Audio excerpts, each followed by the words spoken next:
Et puis on va commencer avec un thème que nous n'avons encore jamais eu l'occasion d'aborder pendant ces 8 ans et 40 soirées 20h04. C'est le thème du handisport. Le sport, et même le handicap, on en a fait très peu finalement. On a eu 3 ou 4 interventions sur le handicap. Et là donc handisport avec Sébastien Serrière. Alors, avant, je sais, ça vous démange les mains de l'applaudir. Il arrive, il est en train de se préparer, là, tout est bien. Attends les applaudissements. Donc Sébastien Serrière, donc paracycliste, il vous expliquera sans doute comment il est devenu paracycliste, parce que si vous voulez devenir paracycliste, il va falloir que vous ayez un accident quand même avant. Hein. Donc si ça vous intéresse, voilà, vous aurez le mode d'emploi avec lui. Et pour vous donner un peu son palmarès, je dirais un titre de champion d'Europe, 2 participations aux Jeux paralympiques, 8 titres de champion de France, sur piste, sur route, un peu de tout.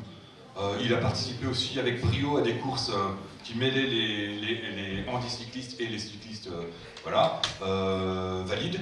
Il a brillé, par exemple, je crois qu'il a fait 3e à des championnats de Lorraine dans tout le monde mélangé. Donc c'est quand même assez brillant, voilà. Il nous vient de Vittel, il a fait le déplacement pour nous. Et je vous propose maintenant, dans le plus grand silence, non, dans la plus grande folie, d'accueillir Sébastien Serrière.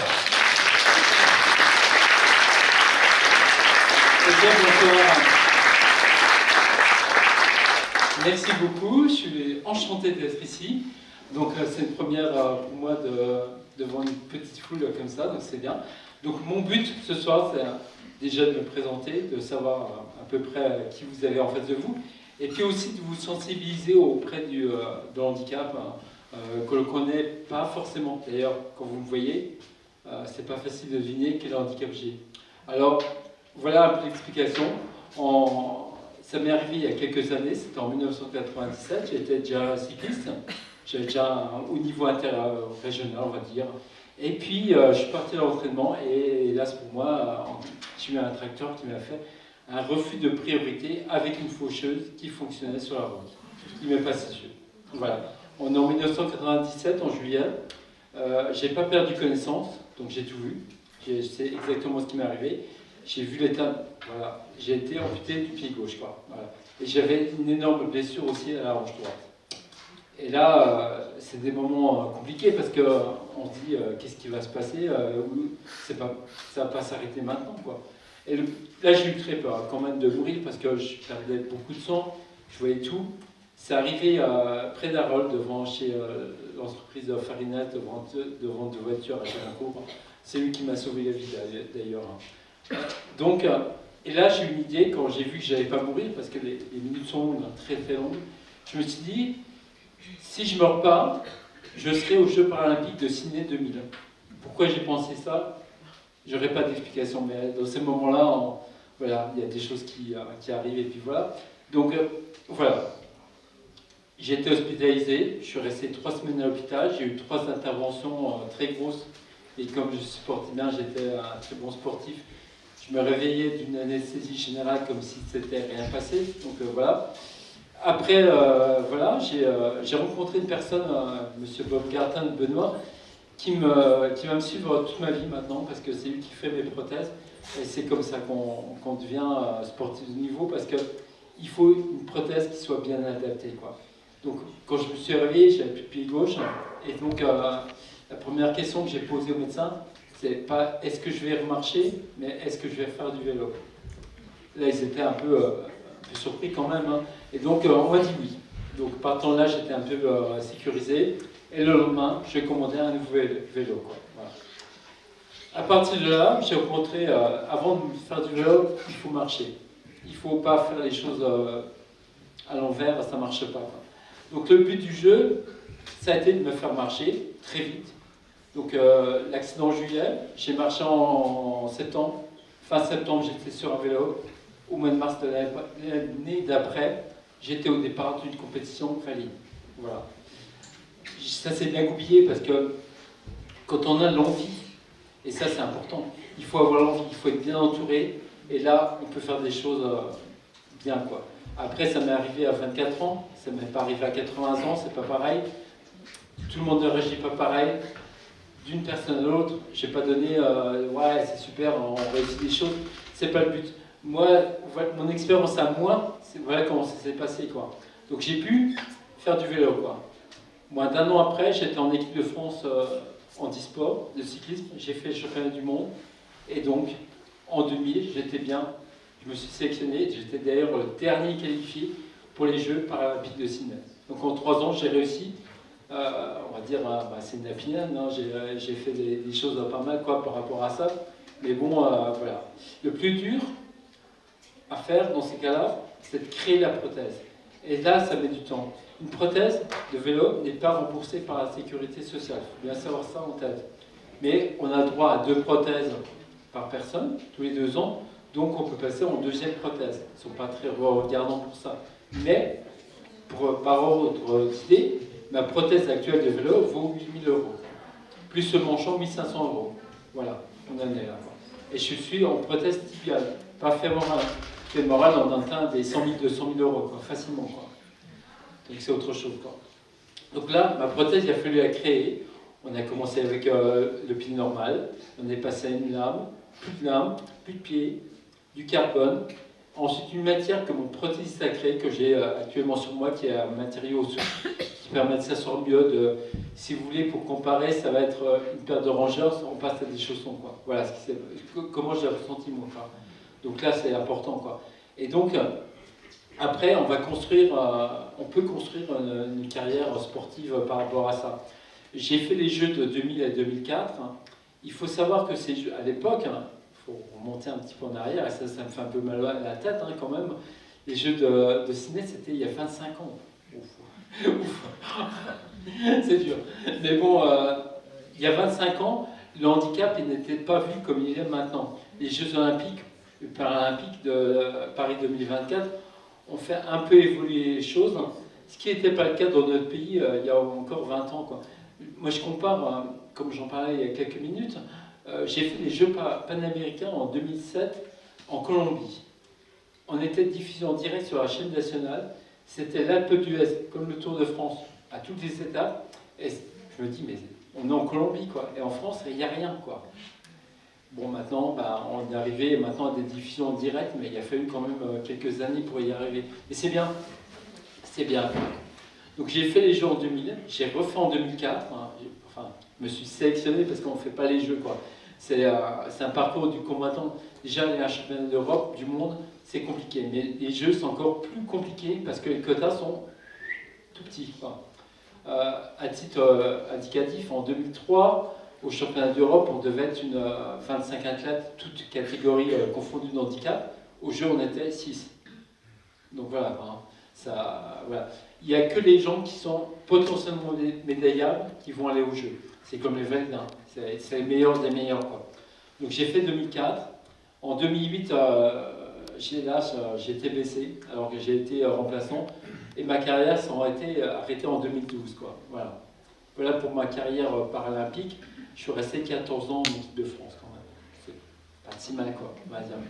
Donc oui, j'ai fait parallèlement, j'ai eu tout de suite conscience qu'il fallait mélanger les compétitions valides et handisport. Parce que le handicap, on n'est pas différent d'une autre personne quelque part. Hein. Bien sûr, on a quelque chose de plus difficile à faire, mais on peut le faire quand même. Moi, ma prothèse, j'ai jamais caché. Elle était d'ailleurs, en vélo, on ne peut pas la cacher, donc c'est embêtant, quoi. Donc, les compétitions, je suis d'abord revenu en compétition valide avant handisport, quoi. Un mois avant, quoi. Donc, c'était bien, quoi. Et après, au bout de quelques mois, je suis devenu un cycliste, ce qui était bien. Hein. Dans le monde du cyclisme, je suis redevenu un cycliste, et puis personne n'a pensé à mon handicap, ni à regarder ma prothèse, quoi. Voilà. Ça, c'est bien, quoi. Voilà. Donc là, le but... J'ai réussi à me réintégrer dans une vie classique, on va dire, par rapport à mon handicap qui n'était pas facile à gérer. Quoi. Et ça, c'est un petit plus quand même. C'est pas si facile, tout dépend des handicaps. La majorité des handicaps sont invisibles, donc forcément, c'est pas toujours facile. Quoi. Mais bon, on peut y arriver. Quoi. Ma carrière ne s'est pas arrêtée là. L'importance du cyclisme, pour moi, on va dire que c'est un peu mon truc, hein, je suis dans une famille de cyclistes. Mon père faisait du vélo en compète, mon grand frère aussi. Maintenant, moi. Mais mon fils, il fait du basket. Pas de chance, hein. C'est comme ça, quoi. Le vélo, ça n'intéresse pas trop. Il a bien raison. Après, moi j'ai continué le vélo jusqu'en... je voulais continuer jusqu'à mes 50 ans en vélo. Ce que j'ai fait, d'ailleurs. Donc, tout allait bien. Et c'est là qu'on se rend compte que le sport de haut niveau, le sport, peut aider dans des choses plus compliquées, quoi. Parce que l'après-carrière est pas simple non plus. Mais bon, en plus, moi, j'ai eu des soucis, quoi.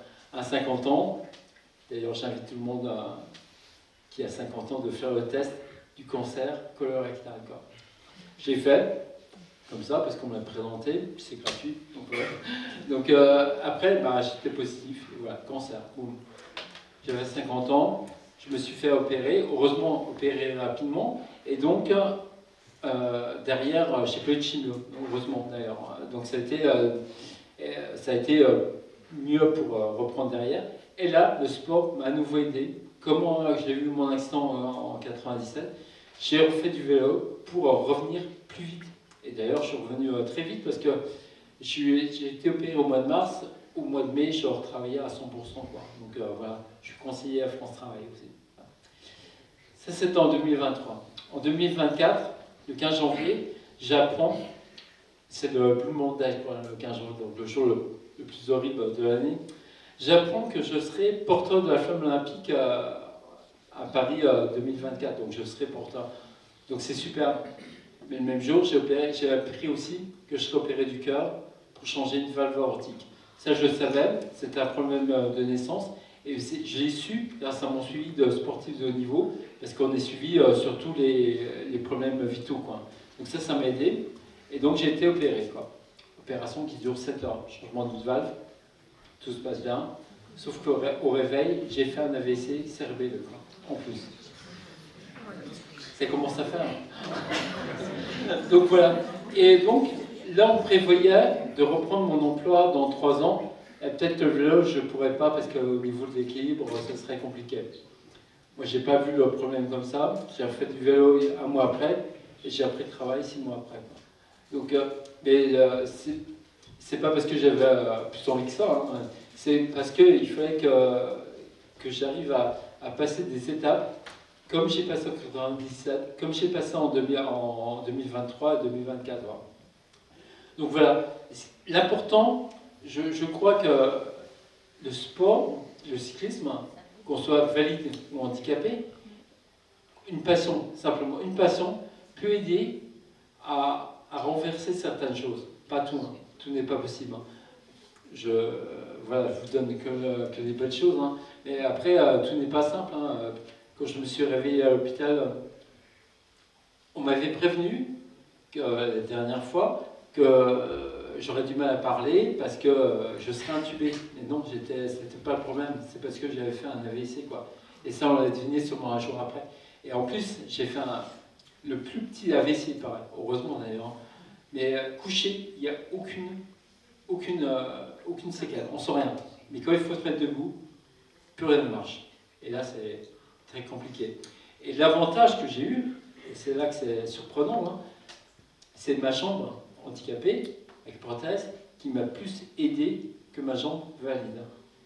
Heureusement que j'avais une super prothèse, mais dans ce cas-là, heureusement pareil que je faisais beaucoup de sport encore, et ça m'a aidé à remarcher vite, à refaire des choses, quoi. Mais pendant plusieurs mois, je vais dire, j'ai dû prendre plus appui côté gauche que côté droit, alors qu'auparavant, c'était pas comme ça, quoi. Donc, le sport, c'est important. Je sais pas si... après, les prothèses ont vraiment évolué. C'est ça l'avantage. C'est depuis que je suis amputé depuis 97, c'était le carbone, c'était vraiment l'emboîture, hein, ce qui est autour du moignon, quoi. En fait, pour faire une prothèse, on prend le moignon nu, on va mettre un manchon dessus, ce qui va protéger la peau, quoi, en fait, qui peut éventuellement évacuer la transpiration aussi. Et par-dessus, pour créer la prothèse, on passe des bandelettes en plâtre mouillées pour obtenir la forme de la jambe, quoi. Après, on tire un grand coup, et ça, c'est pas toujours simple.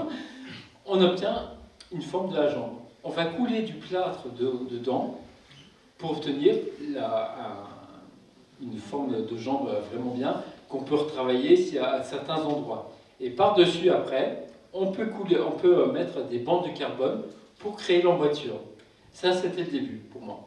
Le problème de l'emboîture en carbone, c'est quand on se met assis, eh ben, on reste comme ça, parce qu'on ne peut pas plier plus. C'est vraiment dur. Et pourtant, j'ai un moignon super. Donc maintenant, j'ai une emboîture souple, je peux rester comme ça pendant des heures. Et ça change tout. On ne se rend pas compte quand on est valide, mais franchement, ça change tout, quoi. Et donc, on l'a adapté au vélo. Et là, c'est arrivé un peu trop tard pour moi, parce que j'arrivais en fin de carrière. Et quand j'ai eu, je me suis rendu compte, si j'avais eu quelques années plus tôt, mais bon, voilà, ça, on ne ferait pas l'histoire, mais franchement, ça évolue bien, quoi.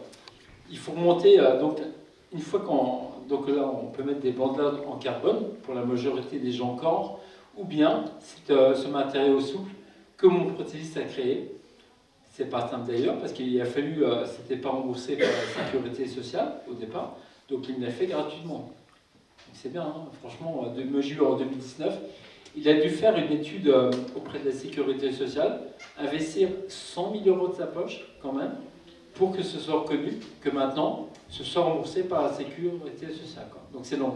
C'est un procédé très long, sur des années, et maintenant, il s'attelle à faire pour les prothèses de type là aussi, parce que c'est une petite révolution, comme quand on est passé de la prothèse qui était en bois, auparavant, au carbone, quoi. Maintenant, carbone, matière souple. Mais ça évolue, quoi. Et pareil pour les prothèses de bras qui coûtent 300 000 euros. Mais l'avantage maintenant, c'est qu'une prothèse de ce type-là est connectée au cerveau, une opération qui est faite, avec des petites LED qui sont mises au niveau du cerveau. Et quand on donne l'ordre de plier la main, elle se plie, quoi. Et ça, c'est... J'ai rencontré une personne qui était amputée des 2 bras. Donc, autonomie finie, terminée. Il a eu cette prothèse, il a retrouvé une autonomie à 100%. Plus besoin de personne, quoi. Et pour l'instant, on est de l'ordre de 300 000 euros, mais ce qui existe maintenant à 300 000 euros n'existait pas il y a 10 ans, et dans 10 ans, ce sera peu le prix là, quoi. Donc, on peut noter quand même qu'il y a une très belle avancée à ce niveau-là. D'ailleurs, je ne sais pas si vous avez un petit peu regardé les Jeux de Paris, mais on voyait des personnes avec des prothèses, hein, dans tous les sports. Et il y a moi, je sais qu'au niveau des lames en carbone pour courir, il y a une avancée qui est vraiment phénoménale. Et là, je ne peux pas en bénéficier parce que j'ai d'autres soucis, je ne peux pas courir. Mais franchement, j'ai eu la chance d'essayer une lame une fois. Franchement, on retrouve une sensation de course à pied très bien, quoi. Moi, c'est parce que ça m'a créé des problèmes au niveau du dos terribles à cause de ma hanche droite. Pas de chance. Autrement, courir, c'était bien, quoi. Et franchement, après, c'est un sport plus traumatique, on blesse plus. L'avantage du vélo, c'est qu'on est porté. Donc, avec une prothèse, c'est beaucoup plus simple. On fait des blessures moins en répétition, quoi. Voilà, quoi. Donc, c'est ça vraiment qui est important. Moi, dans ma vie de tous les jours, maintenant, ma prothèse, c'est plus, on va dire, c'est plus mon handicap principal, quoi. Parce que les années ont passé, hein, forcément, au début, voilà, quoi, c'est compliqué. Il y arrive un moment où on arrive à plus trop y penser, quoi. C'est rentré en soi, c'est une partie de soi, et ça, c'est bien, quoi. Après, j'ai eu d'autres problèmes qui ont fait que c'était plus compliqué, quoi. Mais le fait d'avoir le sport, d'avoir ma passion, m'a permis à chaque fois de rebondir, de refaire des choses que je croyais peut-être plus faisables, quoi, hein. Mais voilà, quoi. C'est plus dur avec les années qui passent, parce que j'ai été opéré du cœur, j'avais 51 ans. On récupère pas pareil que quand j'ai eu mon accident à 24 ans, quoi. Mais je reste quand même un bon sujet pour les médecins, parce que j'ai récupéré au niveau cardiaque et tout, c'était bien, quoi. Mais bon, voilà, quoi.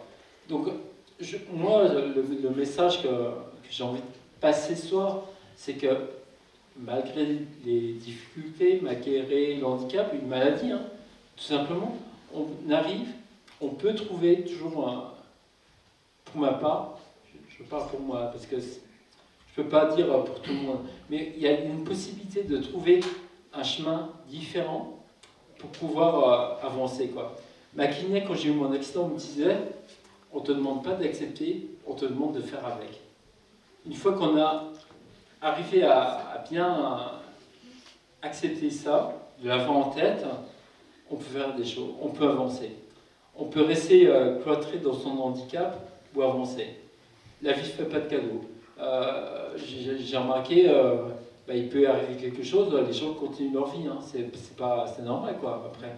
Mais après, voilà, moi j'ai pris un chemin peut-être différent de celui que j'aurais eu si j'avais pas eu ces accidents de la vie. Mais après, qui parmi nous peut dire qu'il n'a pas un problème, hein, ça arrive tôt ou tard. Donc, moi, voilà, c'est le message que j'ai envie de dire, c'est qu'on peut trouver, on arrive souvent à trouver une solution. Moi, ça a été par le sport, ça m'a permis de voyager dans le monde entier, de faire des choses exceptionnelles, et puis voilà, quoi. Et j'arrive bien à 30 secondes de la fin, c'est quand même pas mal, quoi. Merci beaucoup.